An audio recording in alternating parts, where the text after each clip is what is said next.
आज हम जिस मूवी के बारे में बात करने जा रहे हैं वो one of the best psychological thriller movie है जिसका नाम शटर आइलैंड है। इस फिल्म के डायरेक्टर हॉलीवुड के बेहतरीन फिल्म मेकर मार्टिन स्कोर्सेज़ हैं। उन्होंने इस फिल्म को रिलीज करने से पहले कह दिया था कि ये फिल्म 2 गुनी कमाई करेगी क्योंकि लोग इस फिल्म को देखने के लिए थिएटर में 2 बार जाएंगे। एक बार तो इस फिल्म को देखने के लिए और दूसरी बार इस फिल्म को ठीक से समझने के लिए कि आखिर इस फिल्म में होता क्या है। ये फिल्म 2010 में रिलीज हुई थी और उम्मीद करते हैं कि इस बेहतरीन फिल्म को आपने जरूर देखा होगा। इस फिल्म की IMDb रेटिंग 8.1 है जो कि मेरे ख्याल से काफी बढ़िया है। इस मूवी की सबसे खास बात यह है कि इस मूवी का सस्पेंस आखिर तक बना रहता है और आखिर में सस्पेंस खुलने के बाद भी आपको ये मूवी फिर भी समझ नहीं आएगी। तो दोस्तों बने रहिए हमारे साथ आखिर तक। सबसे पहले अगर आप चैनल पर नए हैं तो इस चैनल को सब्सक्राइब करके बेल आइकन को भी जरूर दबा दें ताकि ऐसे ही मजेदार मूवीज की एक्सप्लेनेशन आप तक पहुंच सके। चलिए अब बिना किसी देरी के चलते हैं सीधा मूवी की तरफ। दोस्तों ये फिल्म ज्यादातर टेडी डेनियल्स या एंड्रयू लेटिस के इर्द गिर्द घूमती है क्योंकि यही कैरेक्टर पूरी फिल्म की जान है। इस फिल्म के सारे सीन्स 1950s के शटर आइलैंड के हैं जहां पर एशक्लिफ हॉस्पिटल में जहनी बीमार लोगों का इलाज किया जाता था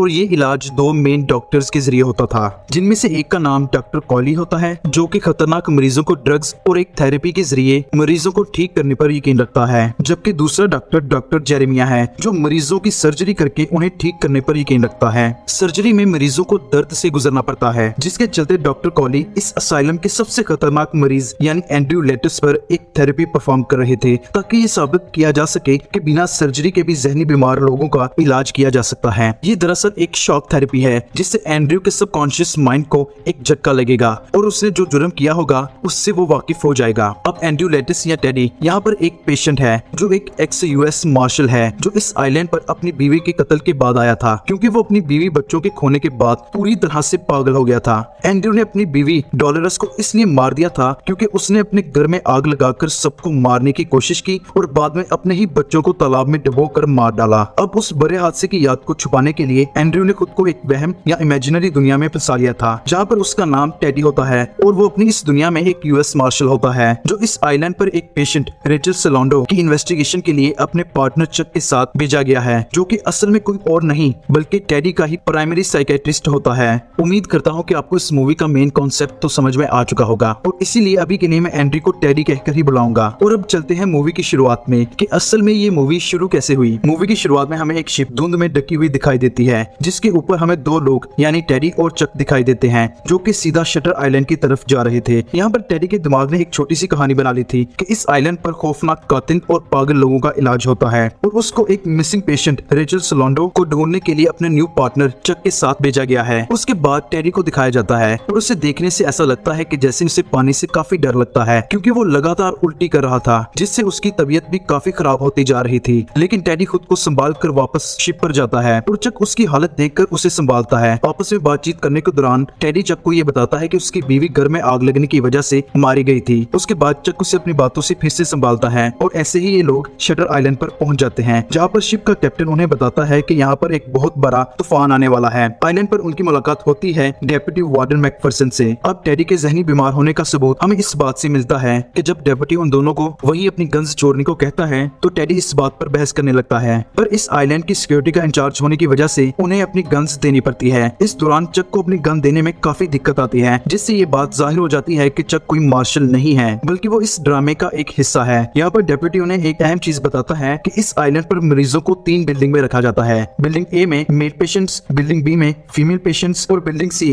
इस आइलैंड की सबसे खतरनाक बिल्डिंग है जहाँ पर सबसे ज्यादा खतरनाक मरीजों को रखा जाता है। खैर फाइनली टेडी और चक डॉक्टर कॉली से मिलते हैं। यहाँ पर टेडी पूरे सुकून से और अच्छे से डॉक्टर कॉली से बात करता है। यहाँ पहुंचकर शिप के सफर की वजह से टेडी के सर में अभी भी दर्द था तो डॉक्टर कॉली उसे मेडिसिन देते हैं जिससे वो काफी बेहतर महसूस करने लगता है। डॉक्टर कॉली अब रेचल सलोंडो के बारे में बताते हैं कि वो इस असाइलम से भाग चुकी है लेकिन ऐसा करना यहाँ तकरीबन नामुमकिन था। उसका गुनाह ये था कि उसने अपने 3 बच्चों को डुबोकर मार डाला था और उसके बाद उसके दिमाग की हालत बिल्कुल खराब हो गई और वो इस बात को मानती ही नहीं थी कि उसने अपने बच्चों को मार डाला था। दरअसल यहाँ पर ये बात बोलकर टेडी के सबकॉन्शियस माइंड को ये बताया जा रहा है कि ये सब उसके साथ हो चुका है। अपनी इन्वेस्टिगेशन के दौरान टेडी बाहर आता है जहाँ पर गार्ड्स रेचल को ढूंढ रहे थे। टेडी की नजर अब एक लाइट हाउस पर पड़ती है जिस पर उसे शक सा होने लगता है। टेडी अब सारे हॉस्पिटल को इंटेरोगेट करना चाहता था जिसके लिए डॉक्टर कोली उसे साफ साफ मना कर देते हैं। ऐसा इसलिए क्योंकि अगर शुरुआत से ही टेडी को सबको इंटेरोगेट करने दिया जाता तो उसे ठीक ठीक करने का ये तरीका बिल्कुल नाकाम हो जाता। अब रेचल के रूम में जाकर इन्वेस्टिगेशन करने पर टेडी को एक चिट मिलती है जिस पर दो चीजें लिखी थी, पहली द लॉ ऑफ 4 और दूसरी हु इज 67। इसके बारे में टेडी के पूछने पर कोई भी उसे कुछ नहीं बताता, लेकिन इन दो सेंटेंस का खुलासा मूवी के आखिर में होगा। आगे चलकर जब स्टाफ से सवालात किए जाते हैं तो वो कुछ नहीं बताते, लेकिन बस इतना पता चलता है कि रेचल ने कल थेरेपी सेशन अटेंड किया था। अब चक और टेडी सीधा जाते हैं डॉक्टर कॉली के साथ एक ऐसी जगह पर जहाँ पर उनकी मुलाकात डॉक्टर जेरेमिया से होती है। यहाँ पर टेडी डॉक्टर जेरेमिया से बातों बातों के दौरान गुस्से में आ जाता है क्योंकि कोई भी उसके सवालात का ठीक से जवाब नहीं दे रहा था, और इस वजह से टेडी ये फैसला करता है कि वो ये रिपोर्ट वापस भेज देगा और बस हो गया उनका काम खत्म। लेकिन सोते टाइम चक टेडी को इनडायरेक्टली ये कहकर रुकने के लिए मना लेता है कि उसने कभी कोई केस अधूरा नहीं छोड़ा, और ऐसे ही बातें करते करते टेडी सो जाता है। लेकिन रात को टेडी नींद से जाग जाता है और उसके हाथ में सीलिंग से टपकता पानी आ रहा था जिससे उसके हाथ कांप रहे थे। अगली सुबह फिर से डॉक्टर कॉली से टेडी सवालात करने लगता है कि रेचल सलोंडो है कौन। डॉक्टर कॉली उसे यही बताते हैं कि रेचल को ड्रग्स के ऊपर रखा गया था। बार बार टेडी एंड्रयू लेटिस के बारे में पूछता है जिसका नाम सुनकर ये दोनों मरीज काफी अजीब बिहेव करते हैं क्योंकि वो इनडायरेक्टली अपने ही बारे में बार बार पूछ रहा था। फिर उसके बाद फीमेल मरीज टेडी की डायरी में कुछ लिख देती है, जिसके बाद ये दोनों आइलैंड का मुआयना करने के लिए बाहर निकल जाते हैं। तब वही खतरनाक तूफान आने लगता है जिससे बचते वो एक कमरे में चले जाते हैं। अब वहाँ जाकर टेडी का ये कहना था कि यहाँ के पेपर्स देखकर मुझे एंड्रयू लेटिस नाम का कोई मरीज नहीं मिला। वो यहाँ पर बहुत गलत साइंस एक्सपेरिमेंट की बात करता है जो कि हकीकत में बिल्कुल ही गलत था। तूफान अब जोरों पर था और डेप्यूटी उन दोनों को वापस लेने के लिए आ जाता है। बारिश में उनके कपड़े और सिगरेट सब खराब हो गए थे और इसी वजह से उनको नए कपड़े दिए जाते हैं। वहाँ से टेडी डॉक्टर कॉली से मिलता है जो उसे एक शॉकिंग बात बताते हैं कि हमें रेचल अब मिल गई है, जिसके बाद टेडी उसको भी इन्वेस्टिगेट करता है। फिर उसके बाद टेडी को पेशेंट्स के साथ बेड पर सुला दिया जाता है। टेडी की नींद अचानक खुलती है। नींद खुलते ही वो देखता है कि चारों तरफ अफरा तफरी मची हुई है क्योंकि पिछली रात एक भयानक तूफान की वजह से सारे जनरेटर्स खराब हो गए थे और दरवाजा खुलने की वजह से सारे मरीज इधर उधर भाग रहे थे।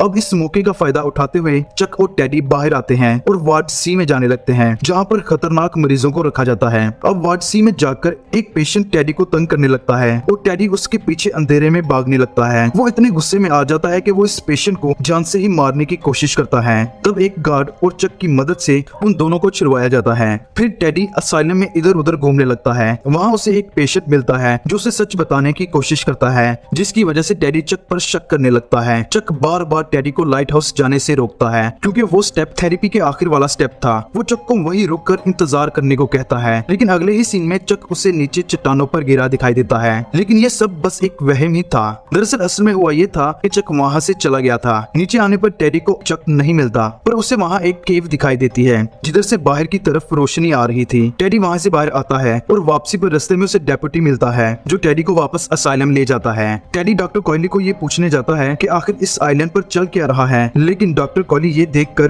काफी हैरान हो जाते हैं कि आखिर टेडी इतनी देर तक था कहाँ। टेडी कहता है कि मैं अपने पार्टनर के साथ यहाँ से जाने लगा हूँ, जिसके जवाब में डॉक्टर कॉली कहते हैं कौन सा पार्टनर, तुम यहाँ पर अकेले आए थे। टेडी बिल्कुल एक मरीज जैसा बिहेव करने लगता है। अब टेडी स्विम करके उस लाइट हाउस की तरफ जाने लगता है और वहाँ से एक सिक्योरिटी गार्ड को बेहोश करके उससे उसकी गन ले लेता है। हालांकि इस गन में कोई बुलेट नहीं थी। और दोस्तों अब यहाँ पर खुलते हैं असली राज। यहाँ पर डॉक्टर कॉली टेडी को उसकी जहनी बीमारी के बारे में सब बताते हैं, जिसको टेडी मानने से इनकार कर देता है। डॉक्टर कॉली साफ साफ टेडी को ये कहते हैं कि वो पिछले 2 सालों से हमारा मरीज है और हम उसका अपनी थेरेपी के जरिए इलाज कर रहे हैं। अब एंड्रयू लेटिस या फिर टेडी चक के बारे में पूछने लगता है, पर तब पीछे से चक अच्छा खासा सूट बूट पहन कर आता है, जिसे देखकर टेडी हैरान रह जाता है और उससे पूछता है कि तुम हो कौन। तब चक बताता है कि मैं पिछले 2 सालों से तुम्हारा साइकेट्रिस्ट हूँ। अब गुस्से में आकर टेडी डॉक्टर कॉली पर बंदूक चला देता है, लेकिन वो गन एक नकली गन थी। एंड्रयू को अब अपना पास्ट याद आने लगता है कि कैसे उसकी बीवी ने अपने बच्चों को डुबोकर मार डाला था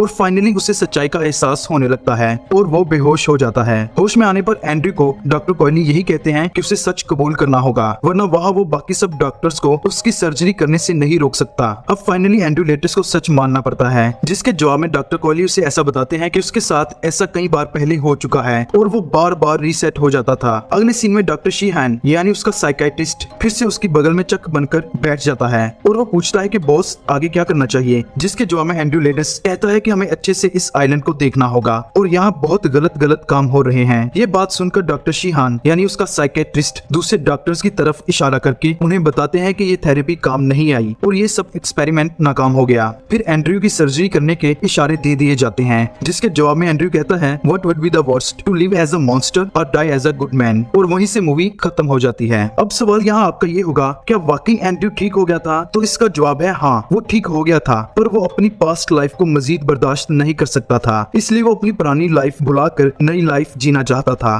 पूरी मूवी का कॉन्सेप्ट ये है कि टेडी नाम का कोई शख्स है ही नहीं, ये एंड्रयू लैडिस है जिसने अपनी बीवी को मार दिया था, और उसकी बीवी जहनी तौर पर बीमार थी, जिसने अपने बच्चों को मार डाला था।